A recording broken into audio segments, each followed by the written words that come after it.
మీరు ఎంతమంది housing loan తీసుకున్నారు? మీకు ఎప్పుడైనా ఈ డౌట్ వచ్చిందా? నేను ఇలా ఈఎంఐ కట్టుకుంటూ పోతే నా రిటైర్మెంట్ ముందు వస్తుందా లేదా లోన్ ముందు క్లియర్ అవుతుందా అని? కొన్నిసార్లు ఈ ఇల్లు మందా బ్యాంక్ దాని కూడా డౌట్ వస్తుంది.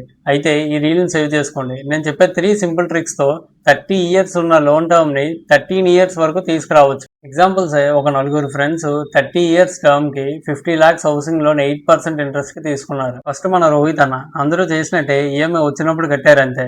30 ఇయర్స్ తర్వాత టోటల్ పేమెంట్ వచ్చి 1.3 crores అయింది. అందులో ప్రిన్సిపల్ 50 lakhs, ఇంట్రెస్ట్ 82 lakhs అయింది. అంటే ఒక ఇల్లు కొని బ్యాంక్ కి ఇంకొక ఇల్లు గిఫ్ట్ ఇచ్చినట్టే. నెక్స్ట్ మన కోహ్లీ అన్న రెగ్యులర్ ఈఎంఐతో పాటు ప్రతి ఇయర్ 50,000 ఎక్స్ట్రా పేమెంట్ చేశారు. దానివల్ల ఇంట్రెస్ట్ 27 lakhs వరకు సేవ్ అయింది. టెన్యూర్ కూడా 30 ఇయర్స్ నుంచి 21 ఇయర్స్కి వచ్చింది. అంటే దాదాపు 9 ఇయర్స్ వరకు లైఫ్ సేవ్ చేసుకున్నట్టే. ఇప్పుడు మన ధోని అన్న ప్రతి ఇయర్ ఈఎంఐని 5% స్టెప్అప్ చేశారు. శాలరీ పెరిగినప్పుడల్లా ఈఎంఐని కూడా కొంచెం కొంచెం పెంచుకుంటూ వెళ్ళారు. దానివల్ల 40 lakhs వరకు ఇంట్రెస్ట్ సేవ్ అయింది. అంటే 30 ఇయర్స్ టెన్యూర్ని 14 ఇయర్స్కే వచ్చింది. ఆల్మోస్ట్ 15 ఇయర్స్ వరకు సేవ్ అయినట్టే. లాస్ట్లో మన గిల్లాన్ వచ్చాడు. అతనికి Kohli strategy plus Dhoni strategy రెండు నచ్చాయి. సో రెండు కలిపి ప్రతి ఇయర్ 50,000 ప్రీపేమెంట్ చేస్తూ ప్లస్ ఈఎంఐ కూడా 5% స్టెప్అప్ చేస్తున్నారు.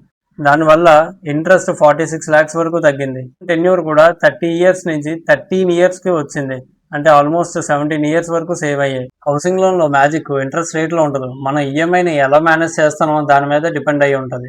మీకు ఎవరి స్ట్రాటజీ నచ్చిందో కింద కామెంట్ చేయండి. మన వాళ్ళందరికీ ఈ రీల్ని షేర్ చేయండి.